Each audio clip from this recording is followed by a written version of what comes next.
Assalamualaikum warahmatullahi wabarakatuh. Perkenalkan, nama saya Aldi Febriansah dari Prodi Akuntansi.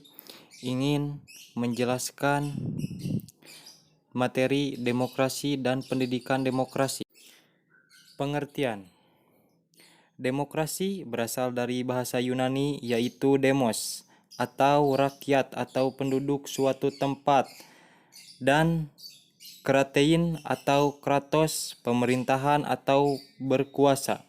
Demokrasi adalah bentuk pemerintahan di mana warga negara yang memiliki hak sama pengambilan keputusan yang dapat mengubah hidup mereka.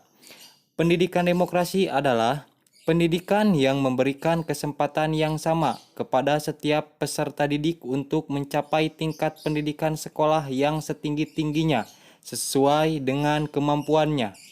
Demokrasi pendidikan adalah pengajaran pendidikan yang semua anggota masyarakat mendapatkan pendidikan dan pengajaran yang adil.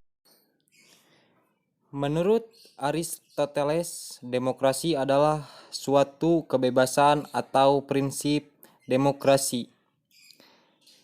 Yang kedua, menurut Abraham Lincoln, pemerintahan dari rakyat, oleh rakyat, dan untuk rakyat. Yang ketiga, menurut Hans Kelsen, adalah pemerintahan oleh rakyat, kekuasaan negara dijalankan oleh wakil-wakil rakyat. Prinsip demokrasi pendidikan ada 3. Yang pertama, keadilan dalam kesempatan belajar bagi semua warga negara. Yang kedua, dalam rangka pembentukan pemerintahan nasional dan karakter bangsa sebagai bangsa yang baik.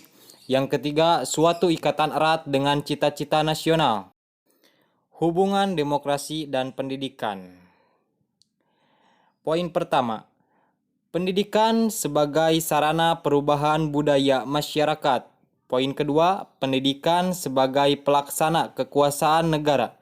Yang ketiga, tujuan otonomi pendidikan yang sejalan dengan negara demokrasi.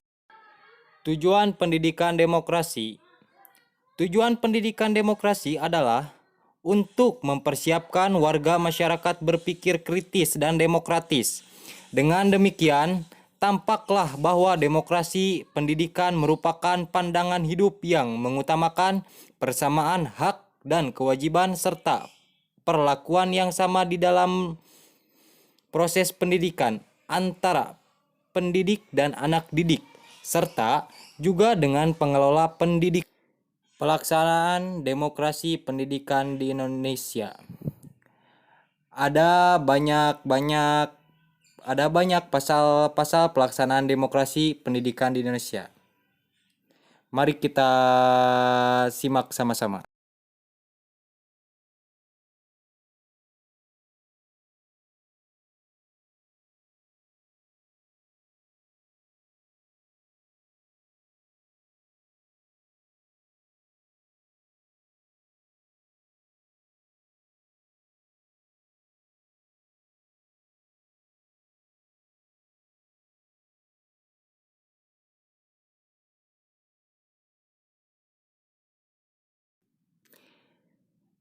Sekarang masuk ke permasalahan pendidikan di Indonesia.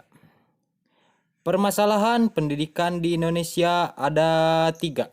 Yang pertama, rendahnya partisipasi masyarakat. Yang kedua, rendahnya inisiatif kebijakan yang kurang demokratis. Dan poin terakhir, tantangan kehidupan global. Solusi menghadapi permasalahan penerapan pendidikan demokrasi. Ada 5 poin. Yang pertama, upaya peningkatan mutu pendidikan. Yang kedua, peningkatan efisiensi pengelolaan pendidikan. Yang ketiga, peningkatan relevansi pendidikan. Yang keempat, peningkatan kualitas guru. Yang terakhir, peningkatan kesejahteraan guru. Cukup sekian yang dapat saya sampaikan. Mohon maaf atas segala kekurangannya. Wassalamualaikum warahmatullahi wabarakatuh.